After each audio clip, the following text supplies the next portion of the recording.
This video was brought to you by Ground News. Cars are a part of Europe's economic identity, and that's because most large European countries have domestic car industries, and certain brands have become, if not points of national pride, at least household names. Unfortunately for Europe, however, China's recent rapid rise as a car exporter, especially with electric vehicles, threatens to put many of these brands out of business, which is why the EU is currently considering starting a trade war with its biggest trading partner to protect its domestic industry. So in this video, we're going to take a look at China's rise, why European politicians are so anxious about it, and whether it's even feasible for Europe to protect its car industry.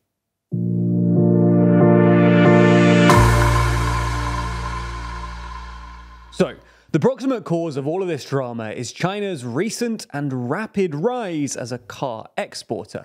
Now, there's actually a companion video to this topic over on the TLDR Global channel, where we'll discuss this in more detail, so go and watch that if you want to know more. But the TLDR is that as recently as 15 years ago, China didn't really have a domestic car industry. And until just a couple of years ago, the cars it did produce weren't really sold abroad or exported. This is basically because the Chinese car companies weren't very good at making bog-standard combustion engine cars, or at least not as good as the German and Japanese car companies that dominated the industry. However, over the last couple of years, as Chinese car companies have got better at building combustion engine cars, and especially electric and hybrid vehicles, China's car exports have shot up.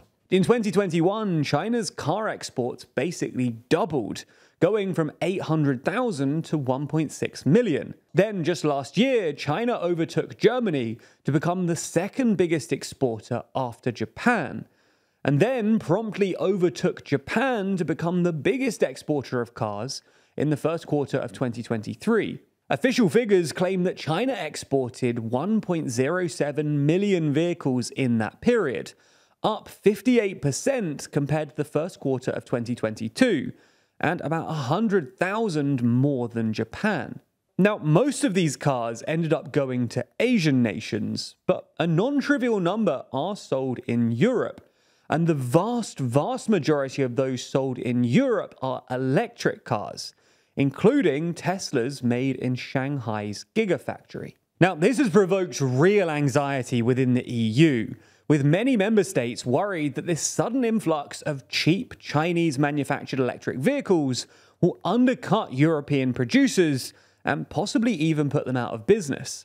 So earlier this month, Politico reported that the bloc was considering starting a car-focused trade war with China in order to protect Europe's domestic automobile industry, with French President Emmanuel Macron being particularly keen on the idea. Macron is essentially arguing that China isn't playing fair, and that China's generous state subsidy regime makes it impossible for European manufacturers to compete with China's unfeasibly cheap cars.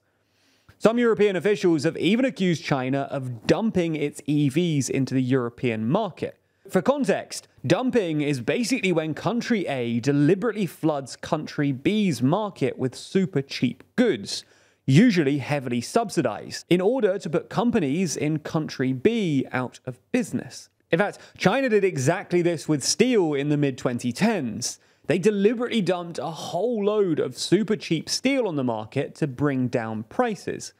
And even though that meant that Chinese steel producers temporarily took a loss, it was ultimately in an attempt to bankrupt European and American producers to consolidate China's control over the international steel market. And Macron suspects that China is trying to do something similar with EVs, trying to flood the European market and squeeze out once dominant European manufacturers. Now, at this point, you might be asking, why are European politicians so worried about cars? Why is Macron even considering starting a trade war with the EU's largest trading partner just because European consumers like cheap Chinese EVs? Well, sometimes this myopic focus on one industry can feel a bit like when British politicians were obsessing over fishing in the run-up to Brexit, which could sometimes look a bit shallow, if not silly. But European politicians' obsession over cars is actually pretty understandable when you consider quite how enormous an industry the car industry has been and will probably continue to be. For many Western countries, including the UK, US, and Germany, cars are actually their #1 import by value, ahead of even big commodities like oil. And the global automotive industry raked in nearly $3 trillion of revenue last year. And politicians across the world, including in the US and China, are especially keen on maintaining their domestic car industries at the moment because the electric vehicle business is expected to be huge in coming years. The numbers vary, but Bloomberg, for example, expects the EV industry to be a $46 trillion market by 2050. Politicians therefore hope that a domestic EV industry will help nurture other domestic green industries, like battery manufacturing and green hydrogen production, and that these industries will provide the country with a whole range of jobs and growth, all while reducing strategic dependencies as part of a more general move towards friendshoring or onshoring. But that being said, European politicians are particularly anxious about maintaining their car industries for a couple of Europe-specific reasons. For starters, the car lobby wields significant political power, especially in places like Germany, in part because the fate of politicians in car-producing regions basically depends on keeping car companies and their workers happy. But more pertinently, Russia's invasion of Ukraine and the accompanying disruption to Europe's gas and oil supply have made Europeans particularly wary of energy dependencies. European politicians therefore worry that if they don't protect their domestic EV industry, they won't be able to have a domestic battery industry, and this will leave them dependent on China for a key component in renewable energy generation. And this will make Europe sort of indirectly energy dependent on China and other battery producers in a similar way to how Europe became energy dependent on Russia in the hydrocarbon era. Europe is also particularly anxious about the threat of deindustrialization. Cars and heavy industry are a part of Europe's economic identity, especially in Germany.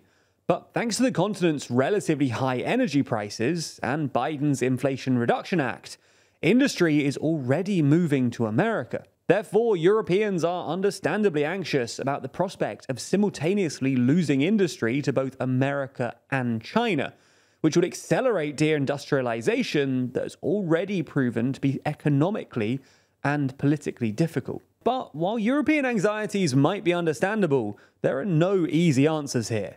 Imposing anti-dumping measures on China would almost certainly provoke a reaction, which could escalate into a full-on trade war. And this would clearly be bad news, especially for German car companies, who have invested so heavily in China, which is why Germany has been reluctant to follow France's lead on this issue. Furthermore, it's not clear that this is a sustainable strategy. While China clearly isn't playing fair, Europe will continue to struggle competing against China and America's industries. And to be fair, Europe's car companies have been conspicuously slow to adapt to the electric vehicle era.